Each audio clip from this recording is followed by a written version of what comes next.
hung this florist receipt that addressed her as darling. The bouquet was already drinking when I found the receipt. It leaned in our sink like a person who'd made themselves at home, 50 white peonies bowing their soft heads to the faucet.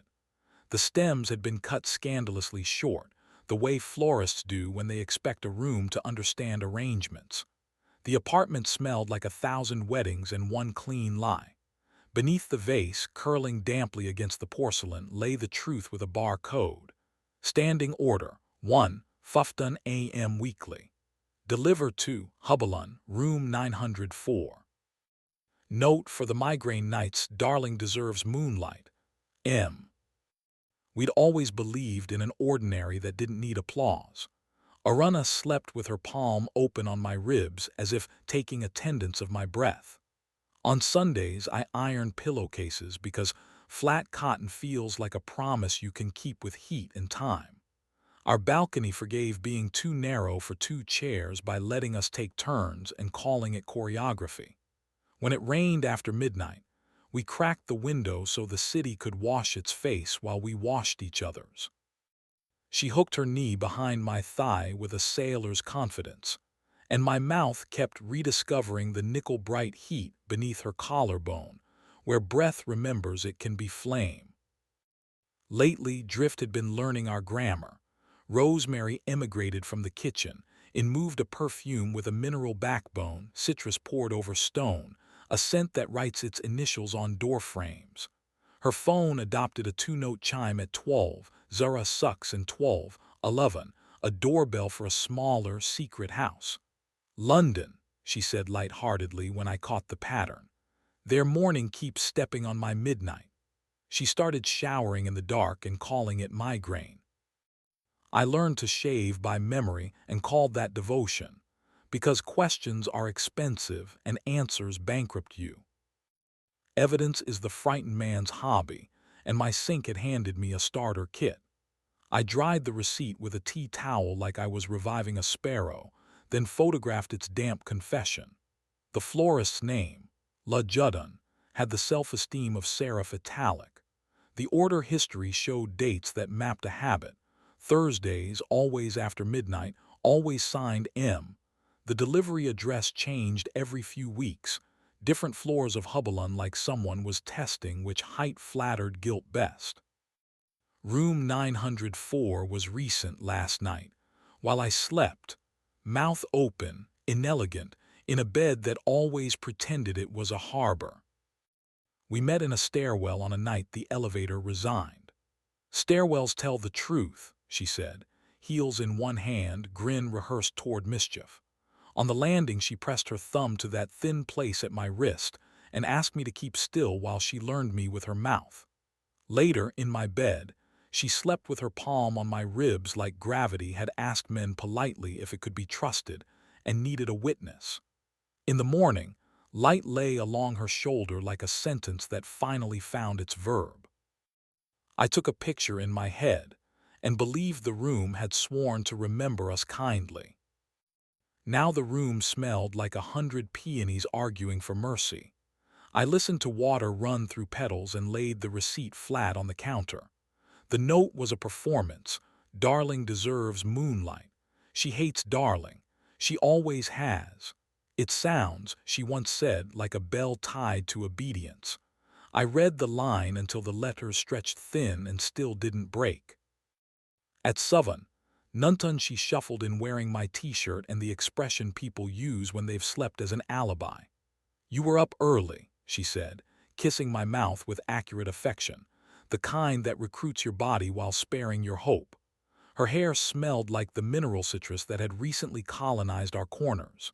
She glanced at the flowers and gave the small, delighted sound she once taught me was hers. From you? She asked, knowing the answer and loving me anyway for considering it. From a fan of insomnia, I said, sliding the damp receipt toward her as gently as a doctor with a truth. She read it like you read a diagnosis of a stranger. Her face didn't break, which I suppose is a kind of lawfulness. They must have mixed up orders, she said, and the sentence arrived shaved, lotion applied, cologne dabbed, ready to meet the day. Under the table her foot found my shin, our oldest code for stay. We ate eggs in a room that had learned new meanings for steam. After, at the sink, we did our choreography, elbows negotiating cupboards, towels finding plates, and the intimacy of doing things right almost convinced me of older facts. Later, in bed, she crossed her knee behind my thigh and guided my hand under her shirt like a host turning on a lamp she trusts. My mouth found that small, bright coin beneath her collarbone. She made the low vowel that dims a city. We moved with the confidence of people who know where the light switches are and still pretend to be surprised. In the middle, her eyes went elsewhere and returned with apology penciled along the margins. Pencil erases clean if you don't press. I didn't press. When she left for a late morning check-in, the apartment exhaled the way rooms do when watched. I called La Judden and asked, in the customer service voice my job taught me, whether room 904 had enjoyed their moonlight. The florist, who sounded like a bow around a box, chirped that the standing order for Ms. K. Here came our surname pronounced like a secret, had been such a pleasure. He is very particular about peonies and we love a man with convictions. He. I let the pronoun pass me like cold wind and asked whether I could, in future, pick up instead of deliver. Of course, Mr. K, she trilled. We'll have them wrapped as if the night itself were watching. I walked to Hubbalon for air, which is code for shopping the truth like a coat you're not ready to buy. Time and polished coins in the lobby. Heat lamps on the terrace pretending that months are gentle creatures. The elevators did arithmetic for people who mistake altitude for absolution. At the bar, a man in a slate jacket with careful shoulders and unblinking jawline arranged a glass on a napkin like geometry might yet apologize. He had the posture of a person who never wonders whether rooms will answer him. When the bartender turned to ask him a question, he lifted two fingers without looking, and the answer arrived obedient as steam. He wore no ring. Some people never need jewelry to signify gravity. I ordered the cheapest beer the room rescented and tipped like apology. On my way out, I passed a table with a tiny card that wanted to be seen. La Judden Ames Hubbalon, Munlut menu. Someone had given Sin a tasting flight. Evidence accumulates like snow. I emptied the glove compartment and found the obedient half of a cufflink, mother of pearl set in gunmetal, the size of a coin Farimun prefer. In her coat pocket, a matchbook elegant serif, Hubbalon, one strike used. The florist had already given me dates. The hotel supplied elevation. I opened a folder on my laptop and named it Petals, as if a pretty noun could keep me from bleeding. When confession came, it dressed as logistics. Sunday wanted witnesses because courage likes even numbers. I invited my friend Budden, who moves heavy things without narrating them, and her sister, Anna, who can sit with silence without stabbing it. I called it a menu test, because parties are scaffolding, and made the apartment smell like garlic telling the truth. At 7, Fufty Tush she texted 15, which in our new arithmetic equals 30. At 23 she arrived with indoor wind on her cheeks and kissed me with accurate affection in front of them, practicing civility like a sport. We ate. Laughter borrowed our mouths and treated them gently. After coffee, I placed the florist's receipt on the table between us, smooth as a plusmet. Mixed orders, I said, and kept my voice as neutral as furniture. Budden put his palm flat on the table, the old signal for do not let the wood try to fly. Anna watched my face instead of the note, which is a discipline and a blessing. We should talk privately, Aruna said, the conference room arriving intact in her throat. We will, I said, but I need witnesses that I didn't dream moonlight. They left. The room remembered how to be only a room. She touched the receipt with 2 fingers as if checking whether paper can scald. I told myself it was a hallway, she said finally, voice low. Somewhere I could stand without a tour guide. I liked the echo. She lifted the cufflink half with delicate contempt and set it on the receipt like punctuation. Is he married? I asked, bureaucracy for ghosts. Separating, she said. A daughter, 7. Do you love him? The word is small until it brings its furniture. She tilted her face at the ceiling crack that looks like a river refusing to choose a mouth. I love who I am when I stop narrating, she said. With you I started describing myself from above like I owed footnotes to every breath. He turned the placards around and said he believed the painting without the text. She held my gaze as if we could be adults without breaking. I loved us like architecture, she said quietly. I wanted weather. We're going to separate, I told her. We did the clean work a knife does when it remembers it was made to cut fruit. She nodded, and the hinge between her collarbones loosened with a relief I tried not to rename cruelty. Do you want me to go now? She asked.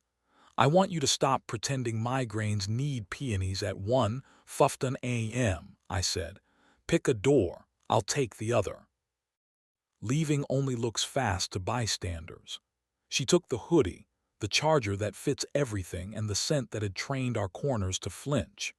She left the cufflink half, the matchbook and the peonies which, I discovered, died dramatically, crumpling open like someone remembering their first language and deciding against it. At the threshold she lifted her hand toward my wrist, the old code, thumb to the thin skin, and changed her mind midair. The absence of contact left a mark anyway. I was happy, she said, and greedy and afraid and sorry. You were alive, I said, so am I. He wrote once as scripts require. Corporate letterhead arranged into contrition, respect, timing, a hope we could proceed as gentlemen, a noun that dissolves in water.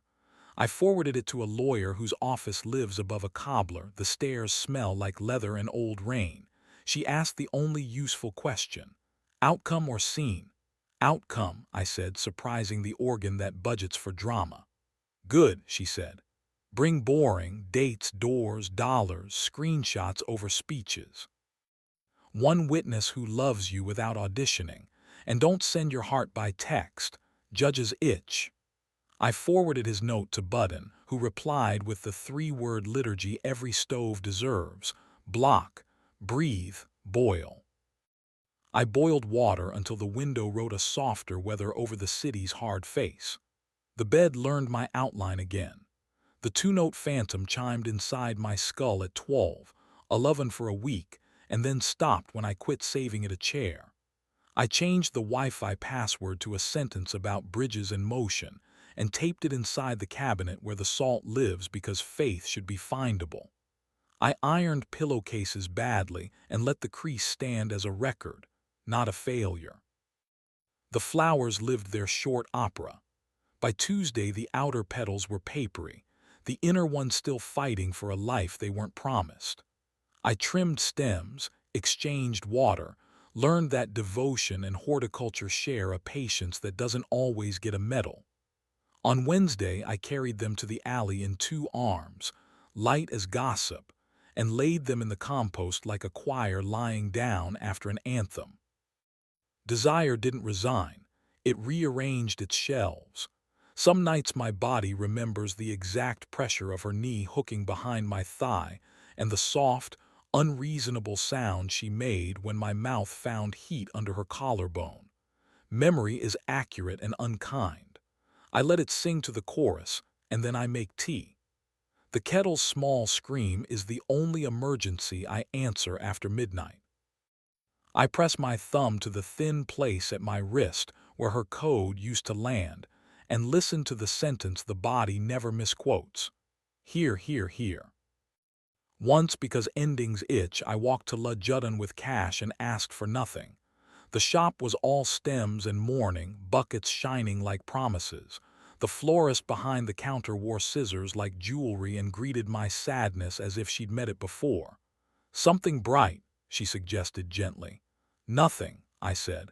Just wanted to see who thought moonlight could be delivered. She didn't flinch. It can't, she said. We only rent it to people who insist. On my way home, I took the long path by the river. Hubbalun loomed, all angles and mercy in expensive fonts. The heat lamps pretended summer, and I forgave them for being innocent. The bartender on the terrace poured someone water with the same respect he gives men who might audition for regret later. When I reached our block, the wind carried a small miracle. The scent of basil from the market, the old kitchen returning like a friend who still knows your name. The decree arrived on paper thick enough to cosplay gravity. I folded it and slid it under the tray by the door where keys and small solutions live. I dropped the cufflink half into a thrift store dish already full of orphans. It made a polite clink like punctuation, finding the sentence it deserved. The woman behind the counter said to the heir, "Some pairs were always better as singles." And I gave her the nod reserved for strangers who bless you without needing the story. The last time I saw Aruna, the elevator did its secular magic of coincidence. We arrived in the lobby on the same chime. She wore a coat the color of decisions and carried a paper bag of oranges like a rationed son. "Hey," she said, neighbor quiet. "Sleep." "Better," I said, and the word didn't require applause. She adjusted her scarf and didn't touch my wrist. I admired her restraint and then my own. The doors closed and returned each of us to our earned floors. Sometimes, out of mischief or mercy, I buy one peony from the market and let it open in a glass on the sill. Not a dozen, not 50. One. It tilts toward the window and practices being a cloud. When the petals begin to fall, I don't keep them. I rinse the glass. I salt water for pasta. I turn the lamp low. If a florist ever again hands me a receipt that tries to rename the people in my house, I'll give it back and keep the lesson. Moonlight isn't delivered. It's let in. And when morning finds a way through the small glass, I stand where I am and let it name me, unchanged.